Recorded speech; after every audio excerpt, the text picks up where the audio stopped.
রশিদ হাবিবের মুক্তি খালি আমি দাবি করি না, আমি দাবি করি দেশমাতা খালেদা জিয়ার মুক্তি। এবং আমি বিশ্বাস করি যে এই বছরেই তিনি মুক্তি পাবেন এবং জাতির সামনে তার জীবনের সর্বশ্রেষ্ঠ ভাষণ দান করবেন ইনশাল্লাহ। প্রধানমন্ত্রী বলেছে নামার পরে দেশ চালাবে কে? আহা, মানুষ খুঁজে পাচ্ছেন 18 কোটি দেশের মানুষের মধ্যে। আপনি বলেছেন আপনাকে উৎখাত করা হবে না, এই দাবি কেউ করেনি যে আপনাকে উৎখাত করবে।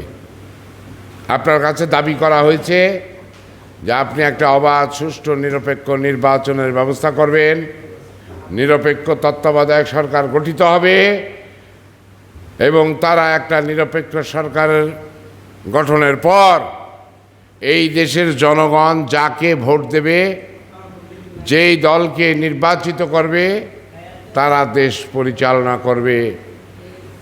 এটাই হচ্ছে স্বাধীনতার মূল মন্ত্র।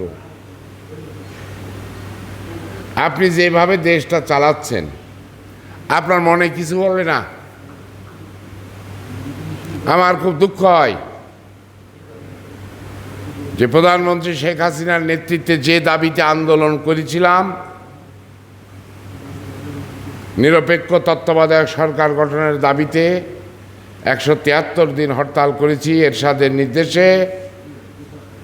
সেই দিন আমরা বিএনপির বিরুদ্ধে আমরা এই আন্দোলন করেছি, কিন্তু দেশমাতা বেগম খালেদা জিয়া তৎকালীন প্রধানমন্ত্রী বিরোধী দলের দাবি মেনে নিয়ে, তার যেহেতু সংসদে 2/3 আসন ছিল না, তিনি 2/3 15ই ফেব্রুয়ারির একটা বিতর্কিত নির্বাচনের বোঝা ঘাড়ে নিয়েও তিনি এই ত্রয়োদশ সংশোধনীর মাধ্যমে বাংলাদেশের সংবিধানে তত্ত্বাবধায়ক সরকার ব্যবস্থা প্রবর্তন করেছিলেন।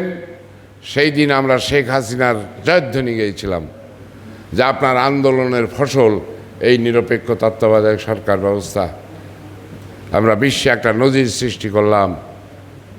জাতির দুর্ভাগ্য, দেশবাসীর দুর্ভাগ্য, সেই আপনি, সেই শেখ হাসিনা ক্ষমতায় এসে জাতির সাথে বিশ্বাসঘাতকতা করে, জাতির সাথে মোনাফেকি করে আপনি নিরপেক্ষ এবং তত্ত্বাবধায়ক সরকার ব্যবস্থা বাতিল করে আপনি একতরফাভাবে বিনা ভোটের সরকার, নিশি রাতের সরকার, আমির সরকার, এই সমস্ত কলঙ্ক তিলক আপনি আপনার মাথায় ধারণ করছেন।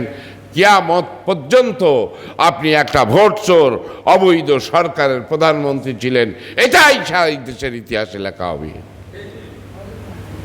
আপনি শুধু বাংলাদেশের রাজনীতি ভোটাধিকারী আপনি নষ্ট করেছেন তা নয়, বাংলাদেশের অর্থনীতিকে আপনি ধ্বংস করে দিয়েছেন। আজকে এই যে বিশাল বাজেটের যে অর্থনীতি,